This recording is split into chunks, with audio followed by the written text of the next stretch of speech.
এটা হচ্ছে ছোট্ট একটা mixture machine, concrete mixture machine. Concrete মিক্সচারের জন্য এই মেশিনটা ব্যবহার করা হয়, খুবই ছোট ল্যাবে ব্যবহারের জন্য এটা। তো এই যে হচ্ছে মিক্সচার মেশিনটা, এখান থেকে এটাকে এভাবে এটা লাগানো থাকে, এটা এভাবে লাগানো থাকে। এটাকে হ্যান্ডেলটাকে একটু হাতের এইদিকে টান দিয়ে এটা ঘোরানো হয়।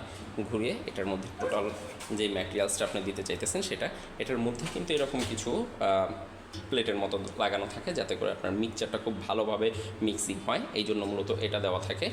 আর এটার সাথে একটা ছোট্ট একটা পাওয়ার অংশ থাকে, যেটা মূলত ইলেকট্রিসিটির মাধ্যমে চলে। এই পাওয়ার অংশটা মোটরের মতো এখানে, এইটাই মূলত হচ্ছে এই টোটাল ইটাকে, আমাদের মেশিনটাকে ঘুরায় মিক্সিংয়ের জন্য। তো এটা হচ্ছে ল্যাবে ব্যবহারের জন্য।